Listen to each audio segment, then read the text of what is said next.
家好，又是爱的人，爱的人不是一个生病，只是 POV。欢迎回到来 POV 试驾系列啦。今天是年初8，我们福建的非常重要的一天，而且也是我刚好开工的一天。我们今天要开一个非常特殊的车，我也很好奇啦，为什么这款车它得到2个世界纪录？第一个就是如果它是硬顶的话，它是全世界开关最快的一个硬顶车。第二个纪录就是它可以在 Roadster 里面销量最好的一辆车，而且有记录的啦。所以今天我们来看的车就是 Mazda MX-5，但是它是 Roadster， 它是软顶的。硬顶的话，在马来西亚卖的非常的贵，新车价格要卖260千左右。它有分为2个引擎啦，一个是1.5公升的自吸，一个是2.0公升的自吸，有分 Auto 还是 Manual 的。这辆车是非常感谢车主叫 Andy 他买了 Japan Spec 的，就是 Recon 车啦，日本过来1.5公升的自吸，然后是手排的啦，软顶的。在这个影片还没开始之前呢，希望还没订阅我的朋友们呢，记得按下订阅啦。当我更新新影片的时候呢，你们才可以及时收到通知。好话不多说，我们看车来 ，Let's go。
这辆车是你买回来 Japan Spec， 它已经是有10的 suspension， 然后有这个 HKS Lega Max 的那个 exhaust。那个 rim 我自己做的啦，说这个是 AOW 17寸 D37， 是换了 Pilot Sport 5嘛，大概不到2根手指啦。前后的胎叶都是用着 Michelin Pilot Sport 5 215/45R17 T37， 这个颜色配这个车真的是很漂亮一下的。前面这辆车的设置呢是一个双 AB， 我们叫 Double H1， 后面是一个 Multi-Link 的设置，1.5公升。才不到1000公斤哦，没有错的话才961公斤的车重，拥有这样的悬挂设置，在这种小车里面哦，它的操控一定是非常的好。来到这里已经是第4代的 MX-5， 还有分 MX-5 NA、NB、NC， 这个是 ND。那很多人说上一代的 NC 呢，就是找对了很多那些味道，已经是没有像以前的 NA、NB 这样了。但是这一代 ND 呢，他们说歹戏兴又翻脸了，它的操控、它的野性到底是怎么样呢？然后我们去试一下。那前面呢，它是保持着原装的刹车卡钳 ，Singapore 的单活塞，因为这辆车重不到1000公斤，所以它用的卡钳小还是不出奇的。好在后面也是有一个单活塞的刹车卡钳。不过 around 的话，我应该不用做太多了吧？因为在 YouTube 里面真的很多人去做过讲解啊、试驾都有。所以后面有个 dashpad，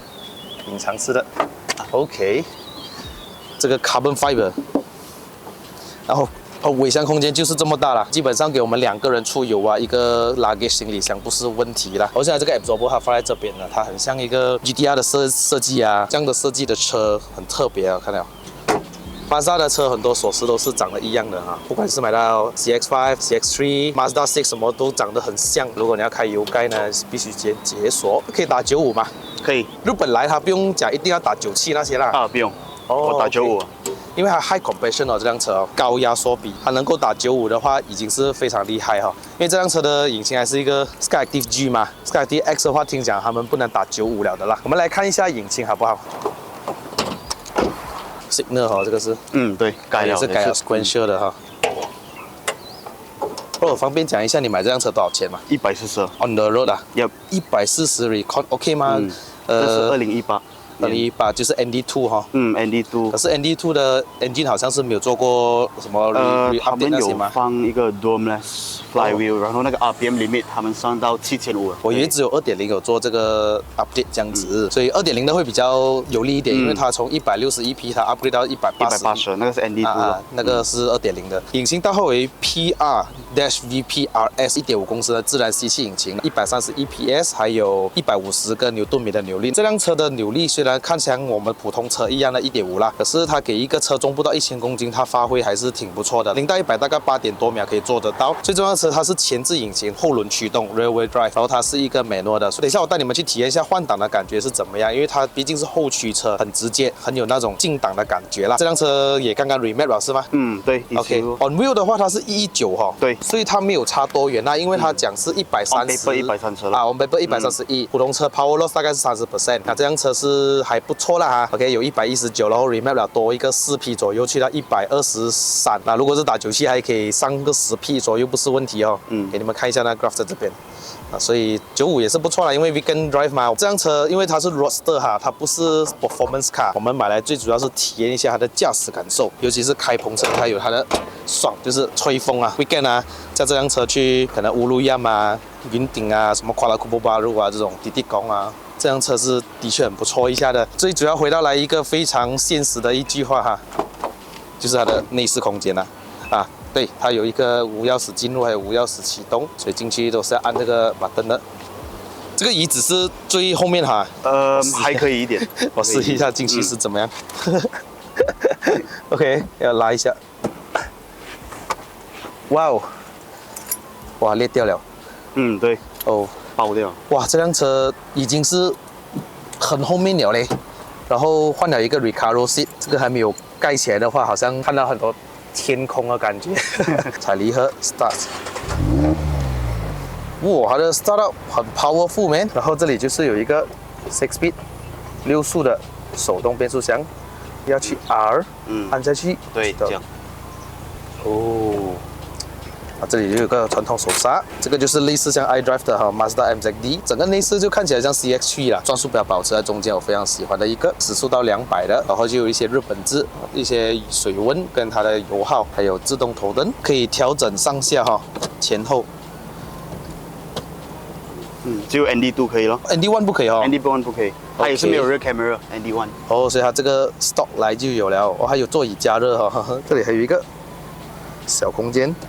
2个置杯架，这个置杯架是可以拆的哈。如果是今天要放在这边的话，也是 OK 的。可是那个隔壁的人脚就挡着了哈。还有一个 DVD， 还有一个小小的储物空间哈。换了椅子之后就会挡着了。车主经常有跑一些山路啦，他说原装椅子不够抓我们，所以要换一个 Recaro。那如果要关起来，怎样关呢？所以这个 latch 嘛 ，OK， 拉了啊，哇，就会上来。然后你要拿那个 handle。然后下面这里你看到那个 latch 吗？这里推上去，然后你先要关起来，你关掉那个东西，对，这样会。很方便我觉得买这个软顶也不错嘛，只是说它可能会比较热咯，下午。对。然后它的那个声音啊，那个风的声音啊，它的风的声音会比较大咯。Hard top 的话，它就会比较好一点。可是 Hard top 是很贵，真的了。然后它又比较重，50 kg heavier。OK。换了这个 Recaro 的，这个是 SR7。对 ，SR7 GK 新的哈，你买。对。Mazda 非常厉害的，风琴式踏板 ，blind spot monitoring 啊，讯息系统关闭，还有 parking sensors， 很像飞机的螺旋桨的那个冷气出风口。所以早上不用开冷气哈，这辆车很爽哈，冷的时候驾。没有 glove box 哈，这辆车如果是在小只的人是 OK 啦，真的 bro， 我不知道你是怎么驾这辆车以前。我已经坐下去，我觉得有一点小小的压迫感，所以要很会利用空间的这辆车，因为它空间真的是不大哦。它 side compartment 也是没有。你看，我要放一个手机，只能一台手机，如果我还要放第2台的话，怎么办呢？可能就是要 MagSafe 啊，那些要搞好啊。MagSafe。OK， 那就话不多说啊，我们去试驾吧哈 ，Let's go。看它的换挡的感觉是非常的直接的，这咚咚咚那种声音。原装的 clutch 哦，很容易驾哦。它有 reverse sensor 吗？有 sensor。哇，它的换压。short shifter，它 short shifter， 然后它让我想起了我驾那个350Z Fair Lady，Fair Lady 它比较硬啊，这个比较软。对，这个比较容易 shift 一点。哇，我跟你讲，现在很多那种新车的 clutch 哦，是非常的容易加的，有没有？软软的啊，这个就好像加 FK8这样罢了。很难死火啦，我可以这样子讲。诶，它有两个，一个 green light， 连那个那个是 Japan spec 罢了，它的那个 intelligent drive monitor 没有用的啦，没有问题。sorry 啊 ，I'm from Proton，so 我也是从 Persona One。Proton 的车就是 left stick 的。哇，其实它的这个 throttle response 是很 direct 一下的，很直接的这辆车哈。After tune 了比较好。我很喜欢它的换牙嘞，这个，Oh my God，notchy feel 啊，它不会松啊。我们这种front wheel drive 的车很难有这种感觉的哇，咚咚咚咚咚咚。它滑进去。好加一下的哦，有力一下的哦，它不会觉得太软啊，在那个底转的时候。首先这辆车它是一个前50后50的一个重量比啦，所以为什么这么多人会买它？是因为它的那个操控OK， 买车其实有分两种，一个就是叫做我们享受驾驶，一个是叫做 performance car。所以你买这辆车不是因为它是 performance car， 它不是所谓的 performance car， 它是叫做 roadster 所以我们就是不会体验到它非常的快的速度，可是我们享受在驾驶那边。为什么你会选择 1.5 liter 啊？比较便宜咯，全部人也是买 Recon 啊。它是最 common spec 啦。说2.0有一点难找啊，又贵啊。难找哈。OK， 而且那些 RF 的话更难找哈。对。新车马来西亚有卖的260千，280。哇。这样的话，很多人打不我去买别的车更好。FK8都300罢了嘛，那时候。就讲了。不错一下它的 throttle response 跟它的那个，这个真的我终于体验什么叫 weekend car 了。首先你给我 daily drive 也是 OK， 缺点就是它位置很小啦，可能你要买一些菜它只有后面的 boot space 这样小不了。还有第二个缺点就是可能这个因为它是软顶，所以它就上面有飞机经过它都听得到。下雨的时候会吵吗？这样？好像一点点咯，还好啦，还好。怕会久了会漏水啦 ，maybe 不会啦，可能。不会啦，不会。它有一个 drain plug 的啦，可是你不用去 service 啦。哇，现在连我旁边有 lorry 在 pick up 着我也是听得到。好像你的那个 window 没有关好这样，那种声音。是有一点不太习惯啦，一上车的时候。什么东西会让你想到你想要买这辆车？那时候你是 Persona 吗 ？From 到这个，我是很喜欢那种 very good handling cars actually。OK。所以我懂 MX-5 的 suspension 跟 handling 是 one of the best 啦。所以我想买这辆车咯。这辆车你是打 Run 95哈，它是45 liter， 你打它可以走多少 km 这样子？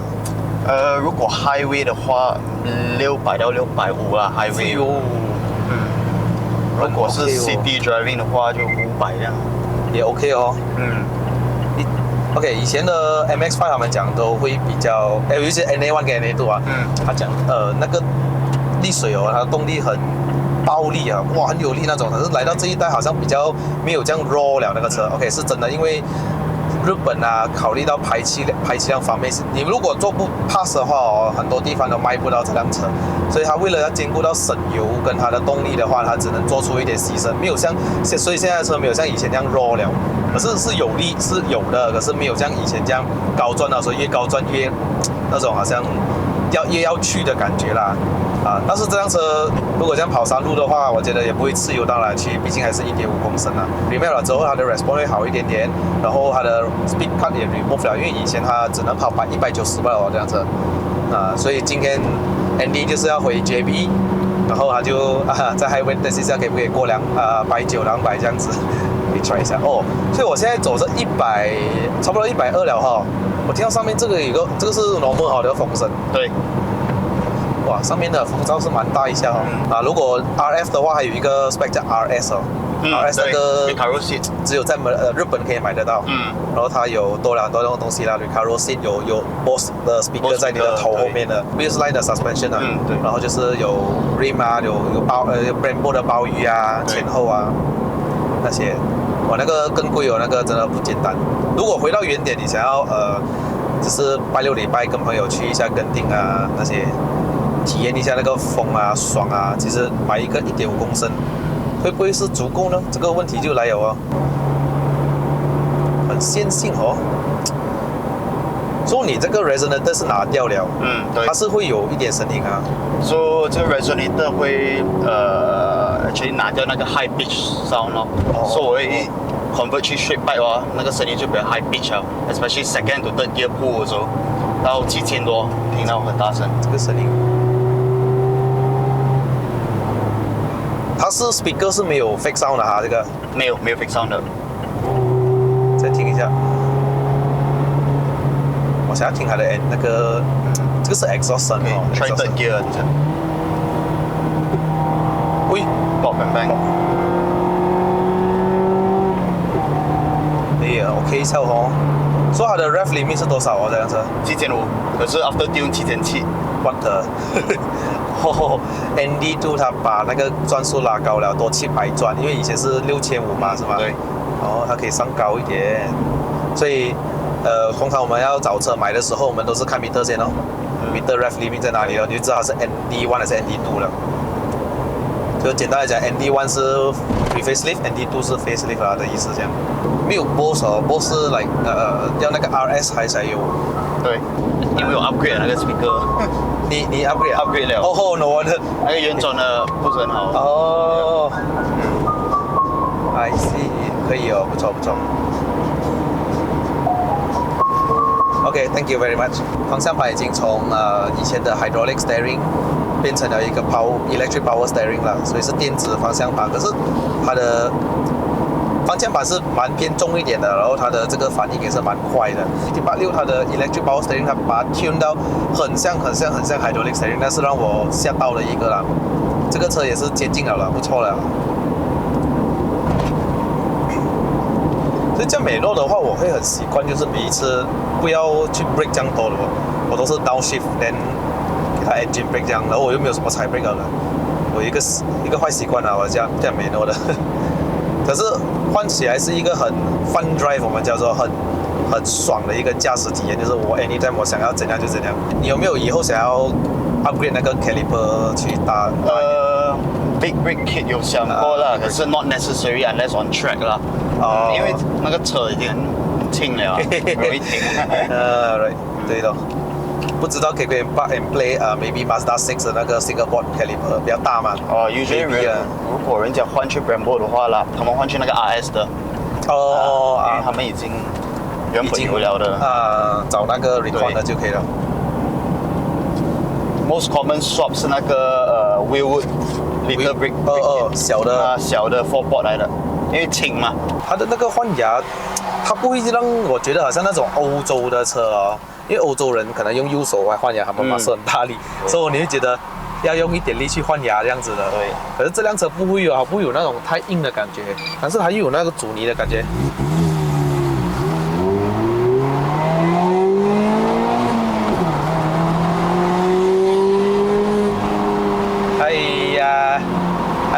0 to 100 test 做不到。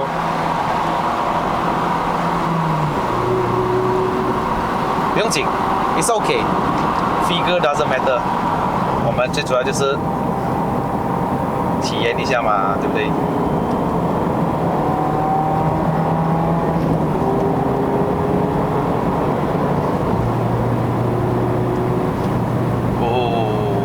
对哦 ，RS 版还有一个 LSD 的。这个也是 LSD 哦，也有啊。全部 manual spec 只有一个 low spec 的MX-5 没有 LSD。哦，全部都有，因为 RS 才有哈。可是 auto 全部 auto 没有了。auto 没有啦，所以为什么简单来讲 LSD 这个东西，你们可以去YouTube 找一下是什么啦。用最简单方式啦，过弯的话，美诺会快过 auto 啦。最简单这样子讲，动力就是很顺哦，就是从1000转开始到7600这样子的时候。它整个动力体现的非常的顺，我加100没有感觉到它会很快这样子的。对，因为有些小小的车，像我驾 Suzuki Cappuccino 这样，我加100的时候好像哇，很快哦，我有点怕了，不会，这个不会嘞。每次它的 6 gear 没有力的啦，这 for cruising 嘛了啊。对，它的6 gear 还是因为要走到省油的时候用到嘛。对。So 可以的话，它的如果它 gear ratio 做短一点就好。maybe 1到5的时候。对。因为你看它的 gap 哦，就是 maybe 你看，4000转，5000转，我换牙，它掉1000转还好啦哈，这个时候。它的 5th gear 可以 hit top speed 咯。哦，有力啊，不用6 gear。其实它120的时候有3000转是很 standard 哦。OK 一下哦。哇，这样子的 steering 很 direct， 真的是太直接了。如果驾不惯的人会很 over， 一下子左一下右一下哈。我也是开始很不习惯一下。它是 electric power steering， 可是它的 steering 很硬啊，你 feel 到那个重，对。对。哎呦，那什么声音啊？啊，我听到一个声音是对面的，对，我就不是很大声的。4000转了，踹一下的力。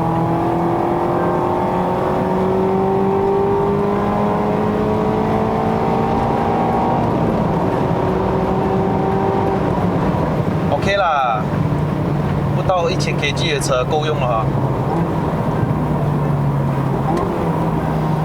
也 OK 它的那个 organ pedals， 在我做 hill door 的时候是蛮好用一下。OK， 我开始上手了它的换牙，然后我 feel 到这边会有一点，是热吗？这边对，因为它 gearbox 这边它这个来这里也是这个地方开始出热气了。这辆车我会坐得很靠近后轮了，所以可以讲它给车与人的感觉会比较更加的直接，尤其是可能你在后轮稍微有一点点的甩尾的时候，它给到你更加的大的这个 feedback 啊，所以它小车有小车的好处。它的轴距，它的 wheelbase 才2300，哇，才2300 mm 罢了。这辆车没有错的话，很短的一个轴距哈。我没有坐过 passenger 上云顶，没有坐过哈。可是我的 passenger 有时因为这里没有 handle， 什么都没有，只有这里。是哦，只要你的手要这里吧。如果 top down 的话，就已经可以转那个 frame 了。那这辆车没有什么给你头痛的问题啊？它没有什么大问题的哦，没有 very reliable so far。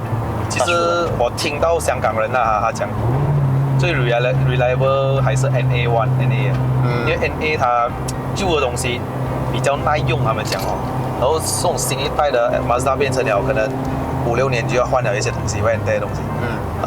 因为我看过一个 review 啦，那个 owner 他自己有 NA、NB、NC、ND， 他都有，然后他就讲哦。NA 的到现在这样多问题没有问题了，给他没有给他换东西，连那个 radiator 全部都是 stock 的，哇，还没有换过，没有 electronic 也是啊。反正 NC 的话就换了那个风扇了，那个 high speed fan 啊。OK 啦，我们来到云顶三角这边了，等一下我们就会开棚，就跑山路，因为我真的很想体验。这个是我前的第一次开篷车哦，前50后50的重量比哈。然后这辆车玩的不是什么的，玩的是操控，还有玩的是它的这个体验，驾驶体验哈。如果你要买 performance 车，你应该绝对不会考虑它的，真的，因为你花这样的钱的话，140多哈，你买，对，可能你可以想到，我可以买2手的 GTI Mark 7，那时候想要买。它给到你那个真的是 performance， 很快，对。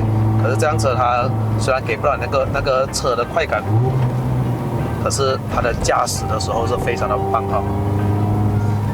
OK， 好，非常感谢 Andy， 让我们可以体验一下加一个 Roadster 上山是怎么样哈。非常感谢你，非常感谢你。我们可以现在直接开是吗？可以，这样啦，这样。Safety lock 开哦，你一开了，它这个窗就会开了。对，你拉，这里的时候你 clip 上去，这样，搞定。哇哦 ，nice。Windows down 咯。这个也是有OK， 很小不了，所以可以关来关了啦。可以。好，所以不要问我为什么要开这个，因为我们驾这种车一定是要开这个窗的。好了，各位哈，影片就到此结束了。不要问我为什么不下车，因为这辆车上下车的确比较难度一点点。那好了，这个影片就到此结束了。如果喜欢看我的影片的朋友们呢，不要忘了按赞、订阅、分享、打开小铃铛。我们下一集的冲上云霄再见啦 ，Goodbye。